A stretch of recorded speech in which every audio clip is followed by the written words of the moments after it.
என் மகனே, என் மகளே, நீ எழும்பி பிரகாசி, உன் ஒளி வந்தது என்று ஆண்டவர் உங்களுக்கு சொல்லுகிறார். நான் எப்படி இந்த உலகத்துக்கு வெளிச்சமாய் வந்து இருளில் இருக்கிற மக்களை வெளிச்சத்தை நான் நடத்தினேனோ, இன்றைக்கு இந்த இருள் நிறைந்த உலகத்திற்கு நீங்க வெளிச்சமா இருக்கிறீங்க.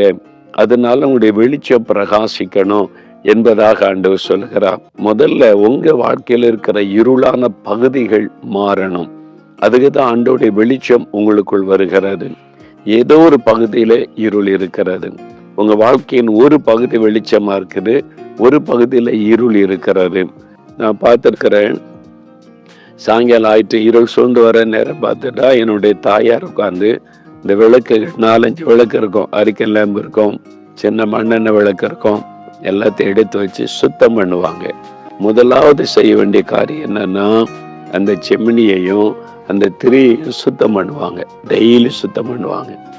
அது கறி அடைஞ்சிரும். அது வெளிச்சம், அந்த நெருப்பை எரிஞ்சு அந்த செம்மினியெல்லாம் கருப்பாயிரும். அப்போ அது கருப்பா இருக்கும்போது வெளிச்சம் வெளியே வராது, வெளிச்சம் உள்ளுக்குள்ளே அடங்கிரும். அப்ப வெளிச்சம் வரணும்னா என்ன பண்ணணும்? அந்த அழுக்கு அப்புறப்படுத்தப்படணும். அதுக்கு சாம்பலை வச்சு அதை கிளீன் பண்ணி அந்த விளக்கு செம்மினியை சுத்தம் பண்ணுவாங்க. அப்போ அந்த சிம்னியை வச்சுட்டா பிரகாசமான வெளிச்சம் இருக்கும்.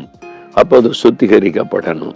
அந்த திரி எரிந்து மேல கருப்பா இருக்குமா, வச்ச உடனே எரியறது கஷ்டம். அதனால அதெல்லாம் சரி பண்ணி அந்த திரியெல்லாம் நசுக்கி கருப்பை எடுத்துட்டு சுத்தம் பண்ணுவாங்க. அப்ப வெளிச்சம் வீசன்னா முதல்ல சுத்திகரிக்கப்படணும். நம்முடைய வாழ்க்கை சுத்திகரிக்கப்பட்டாதான் நம்ம வெளிச்சம் வீச முடியும். இருளை வைத்து கொண்டு, அழுக்கை வைத்து கொண்டு பிரகாசிக்க முடியாது. அதுக்கு தான் தினந்தோறும் வேதம் வாசிக்கணும், ஜெபம் பண்ணணும். இந்த வேத வசனம் நம்மை பரிசுத்தப்படுத்தும். நாம் ஜெபிக்க ஜெபிக்க ஜெபிக்க ஆண்டவரோடு தொடர்பு அதிகமாகும் போது நம்மை அறியாதபடி நமக்குள்ள ஒரு பரிசுத்தம் உண்டாகும்.